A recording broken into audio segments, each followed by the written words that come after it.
MG, partenaire conseil des entrepreneurs.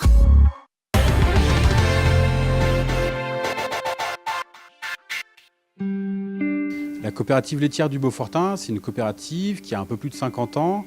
Il y a actuellement 160 producteurs de lait qui livrent leur lait à la coopérative. Et le lait est intégralement transformé en Beaufort, le fromage Beaufort. La coopérative laitière s'est munie d'un nouvel outil de travail depuis le 5 mars 2018 pour être plus à l'aise par rapport au volume de production. La coopérative laitière du Beaufortin, c'est 14 millions de litres de lait transformés chaque année. Donc il fallait un nouvel atelier pour être en adéquation avec ces volumes de lait travaillés. Nous avions jusqu'à aujourd'hui des cuves de 8 fromages. Et maintenant, nous avons des cuves de 16 fromages, et tout en pouvant garder le même intervalle d'emprésurage entre deux cuves. Il y a 3 types de Beaufort différents. À la coopérative, on en fabrique 2. Donc on a le Beaufort d'hiver, donc le Beaufort tout court.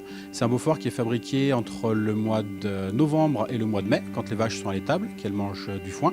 Après, on a le Beaufort d'été, qui est fabriqué du mois de juin au mois de fin octobre.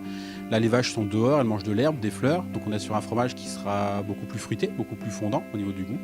Et il y a un 3e type de Beaufort qui n'est pas fabriqué à la coopérative, qui s'appelle le Beaufort chalet d'alpage.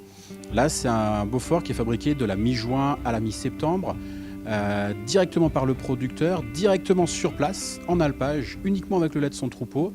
Voilà, c'est un Beaufort d'été avec quelques petites contraintes supplémentaires. Le lait arrive aujourd'hui sur la fromagerie entre 8h30 et 9h. Donc le lait est dépoté de par les citernes directement dans les cuves. Le lait est chauffé à 33 degrés, jusqu'à donc la température d'emprésurage. Donc ensuite il y a une opération de décaillage, entièrement effectuée par la main du fromager. C'est le savoir-faire du fromager, une des parties cruciales de la fabrication. Ensuite, il y a une partie chauffage et le moulage qui se fait par un appareil qu'on appelle un groupe sous vide, c'est-à-dire que le grain ne passe pas dans une pompe, mais il est aspiré. Il y a une opération de pressage qui va durer 24 heures. Donc les fromages sont retournés 4 fois en 24 heures pour ensuite aller en refroidissement de nouveau pendant 24 heures et en saumurage, donc dans un bain de sel saturé.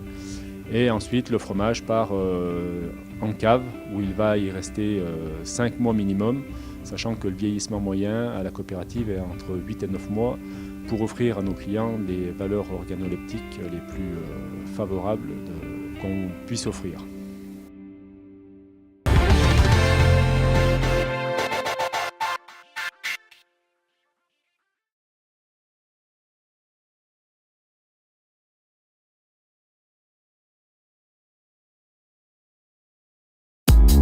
MG, partenaire conseil des entrepreneurs.